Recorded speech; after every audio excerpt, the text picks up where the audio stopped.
Everyone, and welcome to Legally Invested. I am so excited to have my friend Rob Hanna today. Today's topic is social media and legal industry updates. And I'm going to give Rob a very quick overview.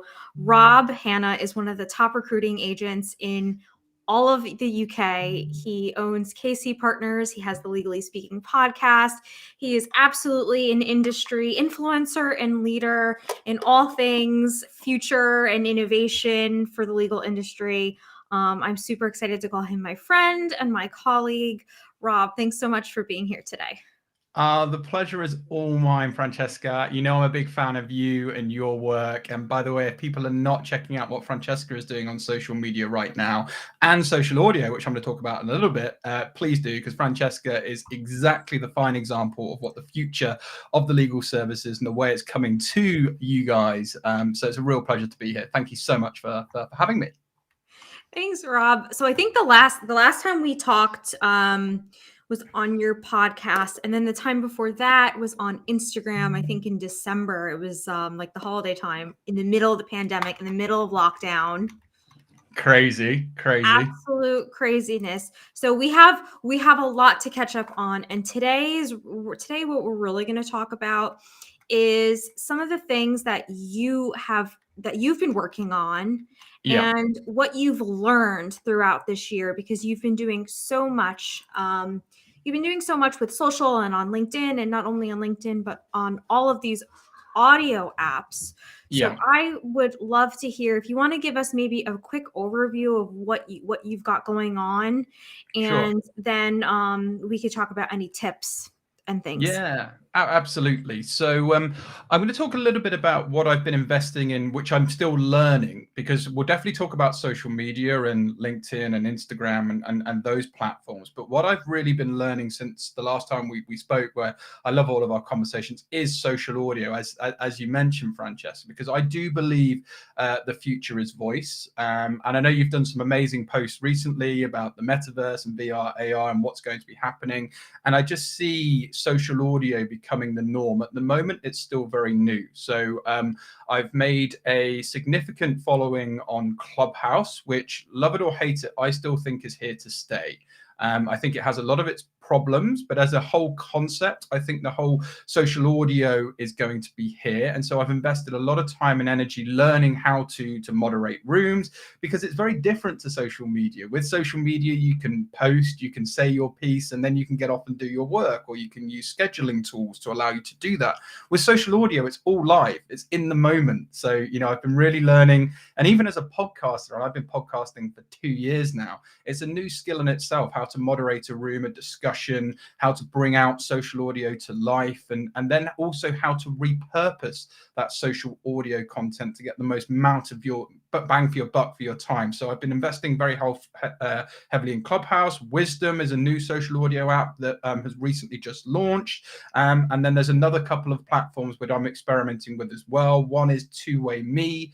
Another is Solve. And I think the whole future is definitely going to be mentoring social audio and these platforms, which is allowing people to basically help one another at quick fire speed and build community. So I found the power of voice and social audio one of the best ways to build community, because it's taken me 10 years to get to the level I am with LinkedIn.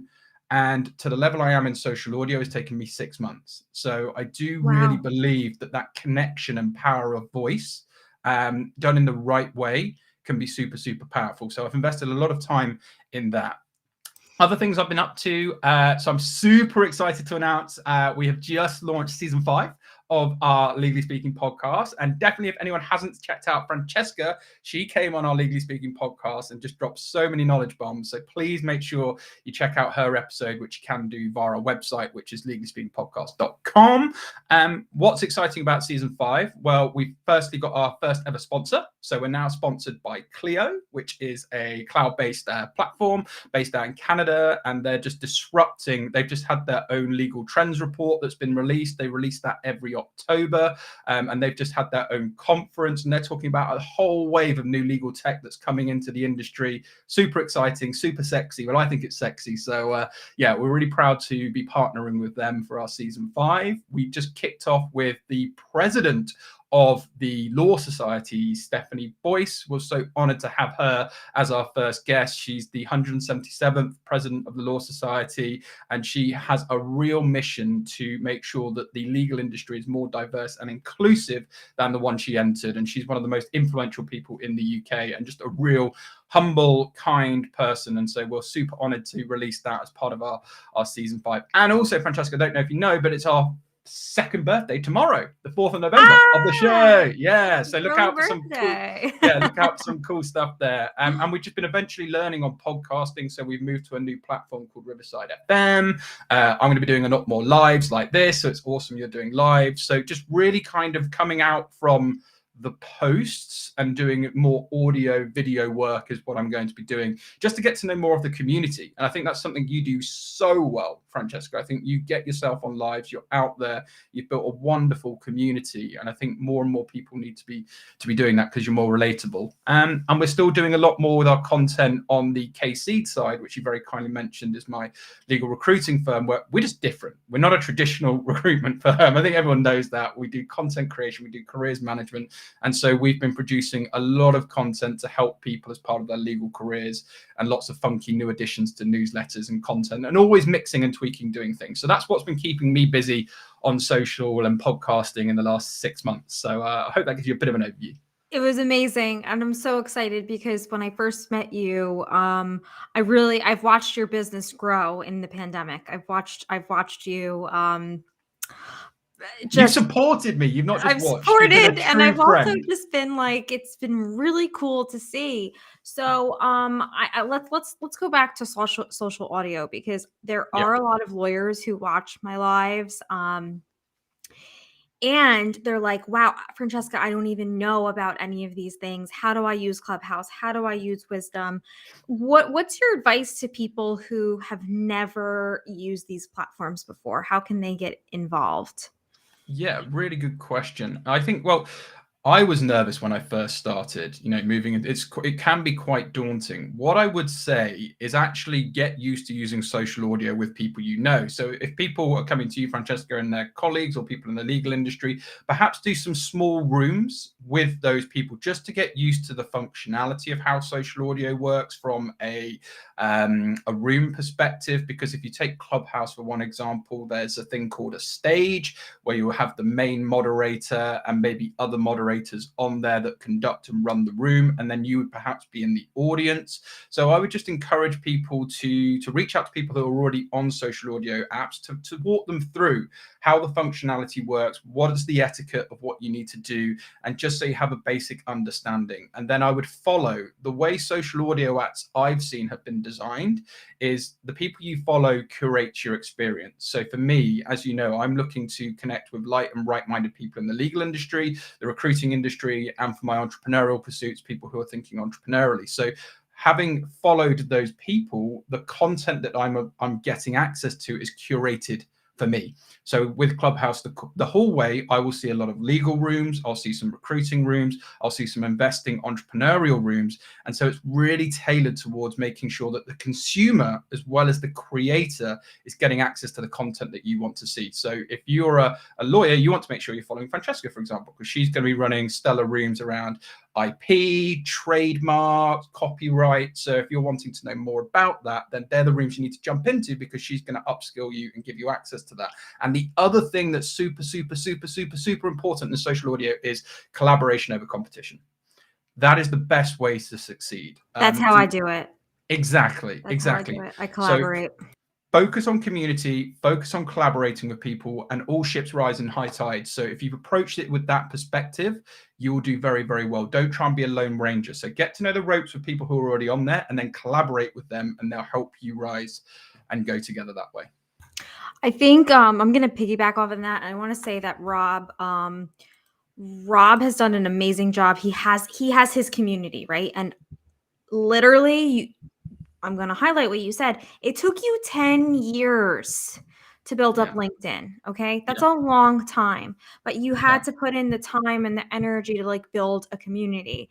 And like, I think I freaked people out the other day when I gave my social media tips for lawyers. And I'm like, I wasn't even planning to say it, but I'm calculating the time in my head. I'm like, I probably spend about 2 hours a day on social, Yeah. which to some people, like 2 hours a day, if you add that up, that's a lot of time.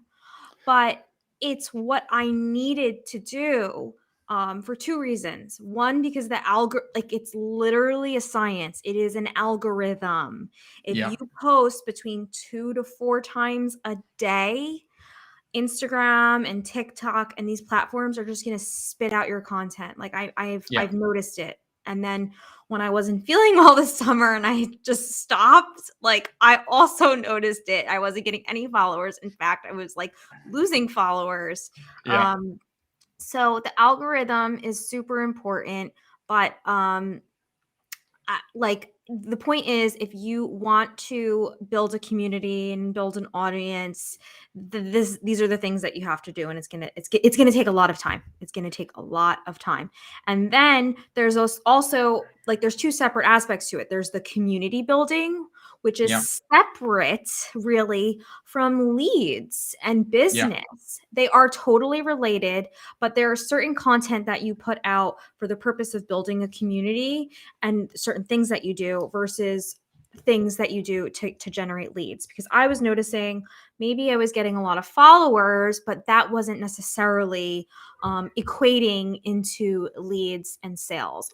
I was still getting some, but so now I separate the two and I focus on both of them. And I'm Yeah. very intentional. I create the educational content that I put out in the world through my Instagram platform, on LinkedIn. And then I'm very intentional on the other side with how do I build my business. And Yeah. the first is I really rely on strategic partnerships and referrals. So I'm emailing people, I'm setting up connection calls with people, I'm asking for work. I think a lot Yeah. of lawyers don't do that. They're it's one thing to put out a social media post and to have a coffee call, but like ask, because most people, if they like you, they're going to send you work. So I focus on that. And then also I just started doing Facebook ads. Yeah. Let's see how that goes. And so, but I just want to pick up on some of the points you made there because I couldn't agree more with everything you said. And just to digest back to the 2 hours thing, yes, some people will say that's a lot of time, but people have to realize if you have a following, that reach that you're going to have. So think of LinkedIn. If you're putting in time into the LinkedIn practice, practicing and perfecting your LinkedIn, the degrees of separation, the amount of reach exponentially you're going to get if you're consistent and persistent with your content and it's valuable. Think about how much extra you're going to get versus perhaps spending hours and hours and hours on one article and really doubling down on that one particular article. Yes, you can put that in. Months. Yeah, exactly. Think about it that way. So I think that's 2 hours, but the reach and return. And people, I love the fact that you said you're intentional with your content. You have to keep it the KISS approach. Keep it stupid simple, okay? Because a lot of people don't know what you do.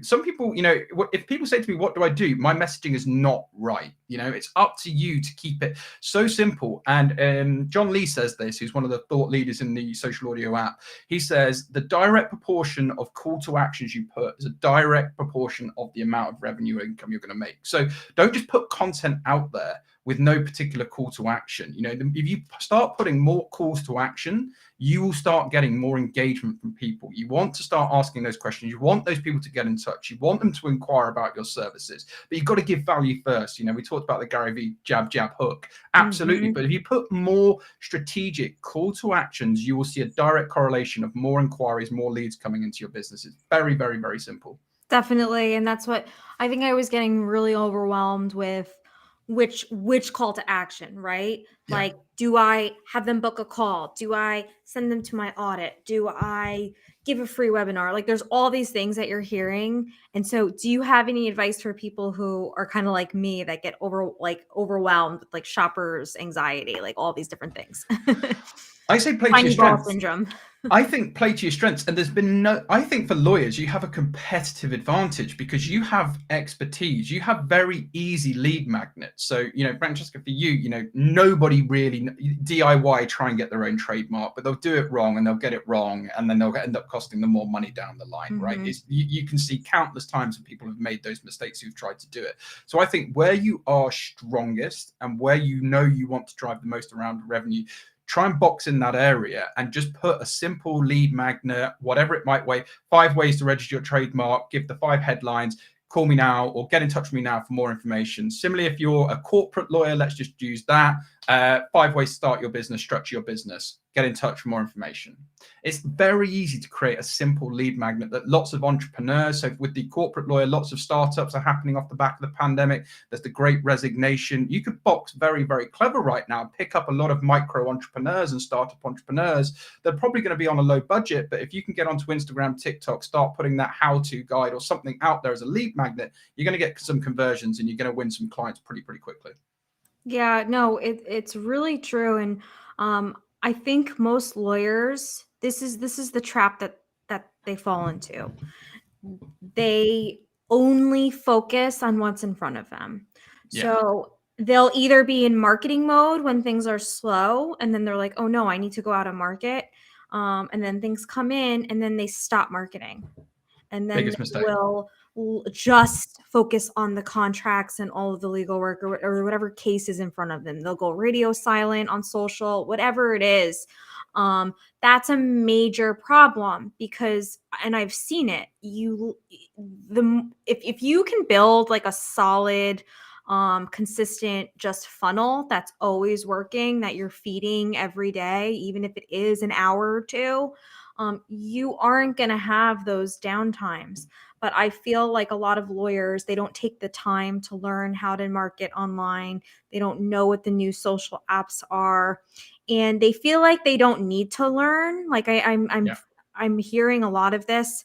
The people who love my content, who are the lawyers, write to me and they're like, "Oh my gosh, I wish I can be doing this. This is amazing." And then there's some people that think that this is not the way to do it, that it's still waiting for the phone to ring or going to in-person events. But I mean, COVID has changed everything. That's you'll go to in-person virtual events, sure, in the metaverse, but yeah, the whole I'm going to be a meta recruiter at some point. I'm going to be meeting my candidates in that's just what is going to happen. You have to accept Yeah. that's the world we're in.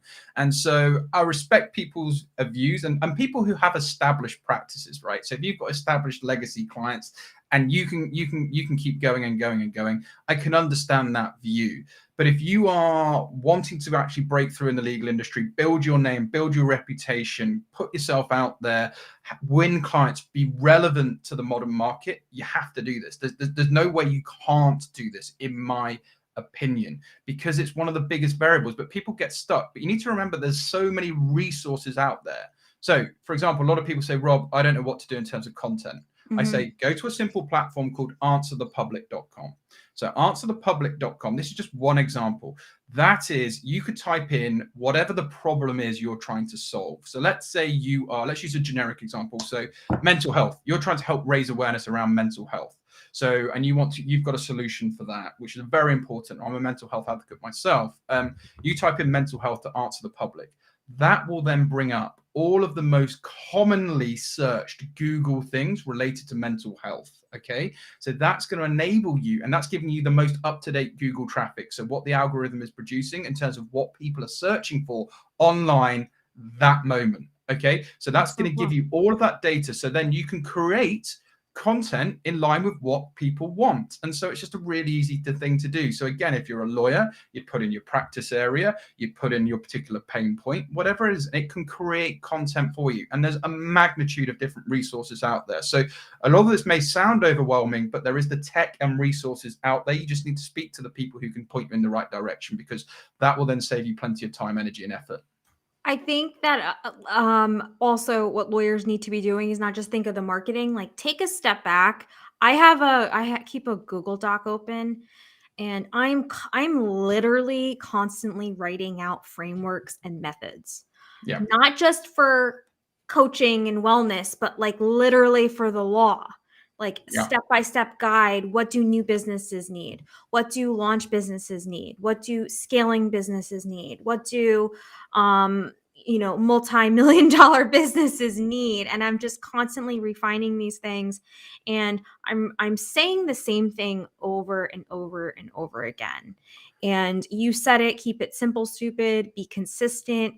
And I think so when lawyers are thinking, I don't know what to post, just also I would do I would create a document of your most frequently asked questions with clients. Yeah, Start there. exactly. And you can then repurpose that content. So let's say you do that into a graphic, you can then record that as a 2-minute video. So you could say those things verbally. It's called the WAV approach, okay? Written, audio, and video. Okay, if you approach that in terms of you can redistribute your content in different ways. So then you can be relevant on YouTube, you can then be omnipresent on LinkedIn, you can then put it into graphics on Instagram. And that's really it. So I couldn't agree more, because what you want to do with your content is make sure it's evergreen. Where people go wrong is, yes, you want to produce content maybe that might be relevant, and you want to newsjack. And I'm a big advocate of making sure that you do newsjacking. And we can talk about that in a bit about what works well on LinkedIn. But really, you want to make sure your content is never going to go out of date or could be recycled. So something you write now, as you mentioned, frequently answered questions regarding your area of law. If you make that evergreen, you can continuously recycle that and dice it up in different parts and different processes. That's going to allow you to then redistribute your content. Yeah, and keep it in a notepad or do it in a Google Doc and just keep Yeah. updating it.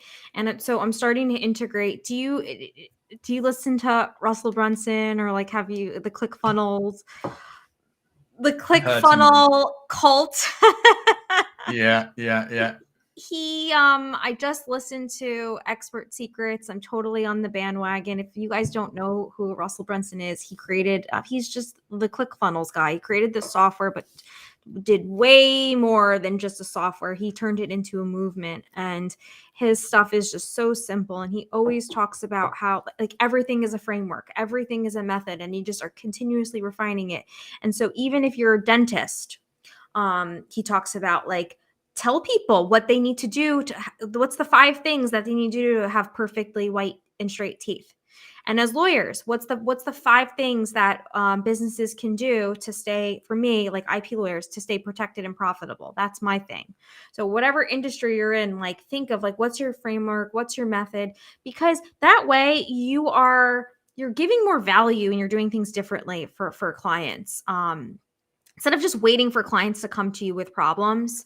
That's really been working well for me. It's just like a side note tip. And you're super proactive, and I'm quite contrarian in my views. I think traditionally everyone used to say word of mouth, best way to get business. Of course, that is important, and a warm referral and someone who knows, who recommends you brilliantly. But the reality is we're going to be working virtually more. We're not going to be having so many in-person networking events in the future. Disagree with me as much as you want. That's just a fact. I believe that there's going to be less working in the office environment. So there's going to be less word of mouth in the flesh. So you need to be digital. The best known will beat the best in the future. Traditionally, you may have been the best lawyer, but if you're not visible or discoverable in the modern digital world, the best known will beat the best. And so that's what you really need to remember as lawyers now. And actually, that's why you see next generation of lawyers potentially could actually win as much business as more senior lawyers down the line in the future, because they're going to be the best known. So I think people just need to keep that in mind. Okay, and I'm gonna say something that is just the reality of what's gonna happen. Most big firms are still focused on big corporations, Fortune 500 companies. Maybe they're not as open to some of the smaller companies or startups or NFT and Bitcoin based companies. Yeah. And so like there's literally so much opportunity if you're a big firm to start thinking of how we can bring in some of these clients, but also too if you're a small or a solo, get in with these companies early, give them a ton of value, grow with them. They're going Yeah. to be loyal to you and they're going to dominate the next 10, 20 plus years. Yeah, so true. I absolutely agree with you. And I think it's super exciting time though for the legal industry, because those who choose to embrace, I think it'll be super fun. And that's why I love the fact that there's people like yourself, Francesca, and so many other people part of the global legal community that's forming that are also trying to humanize the industry a little bit more. Showing that human side, showing some vulnerability, some authenticity, because that's what people are craving right now. I don't know anyone who's never not made a mistake. Lawyers make mistakes. I make mistakes hourly, if not minutely. But at the end of the day, we are humans. And I think if you can get that across in your messaging or when you're speaking to your clients as well, you're going to be more relatable. So I just encourage people to be more human. Thank you so much, Rob. And so, before we transition into legal industry updates, do you Yeah. have any other tips, things that you've learned over the past year, pitfalls to warn people about social? Yeah, I think don't try and just replicate. So if you're an IP attorney, don't try and completely copy what Francesca is doing right now.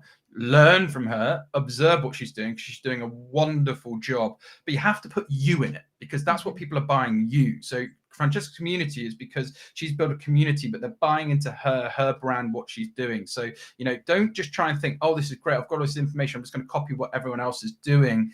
You have to think about how you can make it relevant to you and your story, your messaging, because it's super, super important. You can't just sort of copy and paste and hope you're going to win. It's not going to work like that.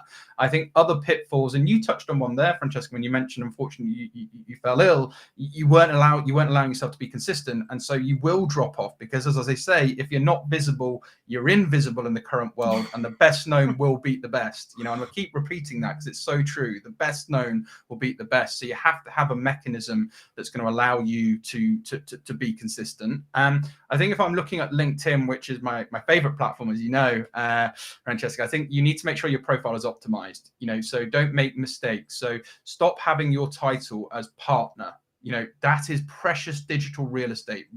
Physical real estate, I always say, if you look at physical real estate, I use this analogy, which I'm quite proud of actually.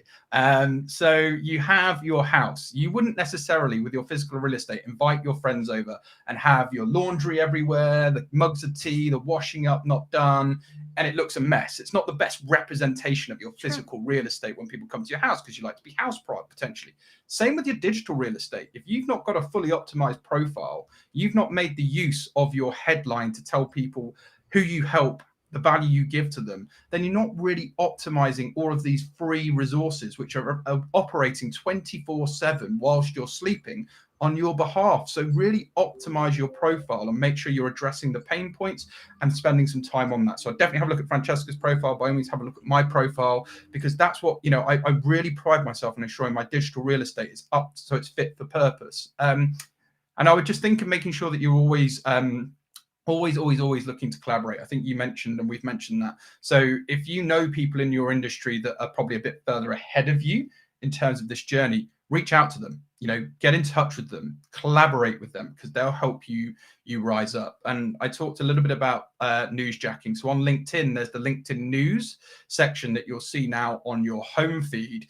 That's really the trending news or things that's trending. So what you might want to do is thinking about producing content related to that, because that's going to enable you to increase your visibility. And the beautiful thing is LinkedIn, if you don't feel confident enough to be a straight out creator to start with, you can comment on other people's content, and that allows you to get your visibility increased, because LinkedIn wants to push the algorithm. The more discussion, debates that are happening in the comments, the more you're going to get seen. So my friend Lisa Lang, who is brilliant, who now is an established creator, her strategy, which I observed, I don't know if it was her own strategy, was she got into the comments and did a wonderful job of getting into the comments. And now she's one of the best thought leaders out there and creators herself. So I'd encourage people to think about commenting to build your brand if you don't want to go straight in, because LinkedIn rewards you for that.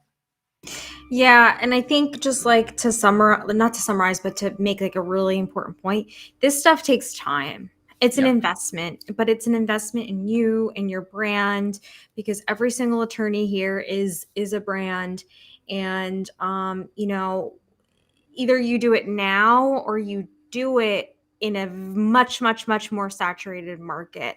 I still think there's a lot of lawyers on social media right now and people who are using it more creative. But I think if lawyers get in early, like it's still not too late.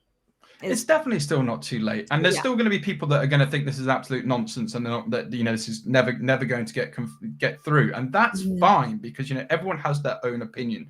But if you're sat there thinking, how can I stand out, or how can I do something different, or what could I do, then try this. And at the end of the day, done is better than perfect, because perfect never gets done, right? So we need to remember that, just start. With all of this stuff, just start. It's so true. Rob, I want to give a trademark IP update, which is super high level. And then can you give us like a legal industry trends, Sure. job trends update? Sure. Okay, so what's really going on with trademarks? The government is really backed up. If you follow my newsletter, I have a monthly newsletter. This was like my one main update, that if you file with the government, you're not going to hear back. It used to be 3 months. You're not hearing back from like 6 to 9 months. Well, so what does Wow. that mean for businesses? If you haven't heard from me or your other lawyers, it's okay. But also for businesses, or even just yeah, solopreneurs who are trying to do this themselves, if you don't do this right, you're not going to find out quickly. You're going to invest a ton of time and money, and you may not find out until 9 months down the road. So this is more important than ever, just to do things the right way and actually work with a lawyer, get the search done, get the filing done properly. Then I will say with just tech right now, I made a couple posts about this, about what's going on with virtual reality and the metaverse, and also with Facebook's name change. This is going to be mainstream, whether it is or isn't yet. There's already platforms that are being built in software where brands are not only protecting their trademarks and copyrights on these virtual reality in this virtual reality world, but they're also monetizing. And so if you are not, as practitioners, if as lawyers, if we don't understand what's going on in the next realm and the next era of internet, we're not going to be able to properly advise our clients. So that's kind of why I launched Legally Invested, to talk about all things IP, and bring on guest speakers who, like Rob, who are just using content creation to really spread his business ideas, but also to build a business and create wealth, because this is the new era. This is how the younger generations are going to be making all of their money. Everything's going to be digital assets. So with that, there's going to be more and more businesses that are coming out of this that are going to need more and more lawyers. So if you don't follow me already, I would click on the link below to subscribe to my newsletter. And I'm on here, going to be on here once a day talking about some topics. So you can always catch me. I also included in the link below Rob's podcast, Legally Speaking podcast. You can click the link and totally subscribe to his, because he's going to give us an update now, but just he brings on these incredible speakers, and I always love hearing you talk, Rob. Thank you, Francesca. Yeah, and everyone, please make sure you definitely get that newsletter, because it's packed full of value. I love everything you're doing, Francesca, and I know you put so much time, energy, and effort into all of your content and really give back to your community. So yeah, absolutely. In terms of just some quick trends from the legal kind of recruiting space, so the Great Resignation is real. Okay, I think this is, we are seeing this. I've never seen a swing since the pandemic. So probably 12, 18 months ago, a lot of law firms were exceptionally risk averse for obvious reasons when it came to hiring. Now, fast forward over the last 6 months, we've probably never ever been quite so busy. So there is a real fight for talent. And that's not just in a particular area, it's in most transactional and contentious areas. So it could be anything from corporate M&A through to employment, real estate, you name it. And so there is a real shift at the moment. So law firms are trying to go above and beyond to try and secure their particular candidates because they're aware of the Great Recession. But the problem with the Great Recession is there's people going out. You need to keep people staying in as well. And so a lot of law firms are thinking about, okay, how can we reduce our attrition rates? What can we do? And then that leads itself to, right, maybe we do need to be more flexible. We need to offer flexible working. Maybe we do need to adjust our cultures to really embrace well-being. Those who really embrace well-being, it's always been a bit of a sort of, in law firms, some of the more larger traditional law firms, it's been a sort of nice to have, the well-being. It's sort of down there. It doesn't really matter. We've got an advocate. Those that are putting it at the forefront, those are the people that are going to do very, very well in terms of reducing their retention levels and actually looking after their people. We're seeing more virtual law firms pop up. And again, I think that's been due to a frustration of maybe certain partners who have been frustrated, thinking they've been sat there for a year and a half and they've been stuck in certain politics within certain firms. And they think, actually, why don't I go out and do it for myself? I think we continue to see the rise of the dispersed law firm model, that consulting type model. I think that's going to continue to stay the best. And I'm seeing now, which is really interesting, the next generation of lawyers are asking, do legal tech training contracts exist? And I think they will in the future.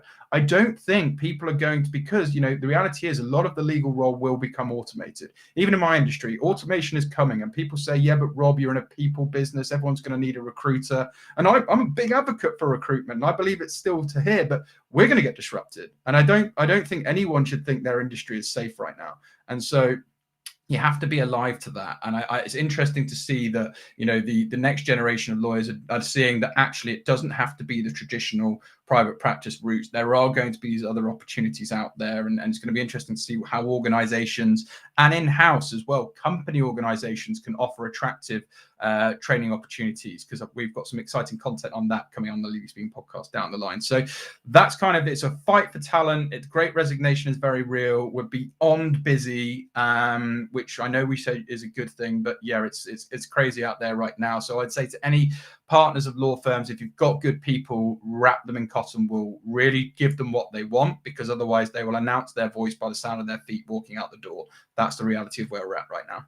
I love that. Yeah, I think it's going to increase lawyer happiness too, and retention rates for sure, if these businesses are starting to realize that they could do things a little bit more flexible, be kinder to their employees, and treat them better. So a lot of craziness and bad things happened in the pandemic, but there was also a lot of silver linings in this, where it forced people to pivot and to think of how to do things better. And I think that's really the main takeaway. That's the thread throughout this conversation, is that it's not enough anymore to just keep doing things the old way. Everyone has to take time to reflect, whether it's on a morning walk or at some point in your day. You have to build in time to think, how can I function better?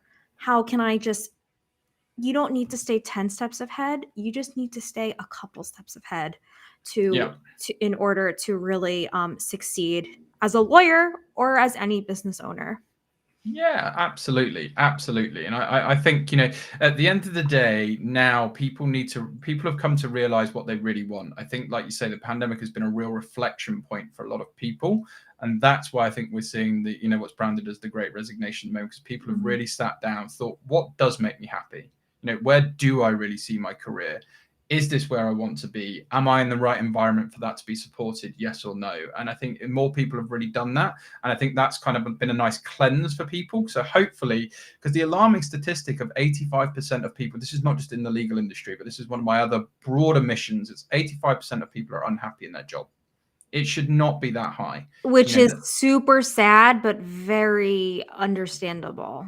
Yeah. And you then think, okay, I can see why the micro entrepreneur and that environment's going to happen. I know some of the most prolific thought leaders and entrepreneurs in the UK believe everyone will become a micro entrepreneur at some point, which is an interesting concept with all these resources and everything that's available. We've now got more billionaires under the age of 25. We've got more millionaires, more teenage millionaires, because there's all these resources. So if you embrace digital, I'm not saying it's about money, it's about whatever drives you, but there's real opportunity to create freedom for your own life. with these resources out there. It doesn't Yes. have to be the old way. And so that's something I'm passionate about and why I'm in entrepreneurship, because, you know, there's no price on freedom for me. Yes. Oh my gosh. Nope. And that's why I do these podcasts. Rob, this has been amazing. I want to repeat to everyone who's now watching and watching the recording, please click on the link below. Follow Rob. Follow him on LinkedIn. Absolutely, if you don't already. He's also on Instagram. He's on Clubhouse. And I included the link below to listen to his podcast. It's full of information.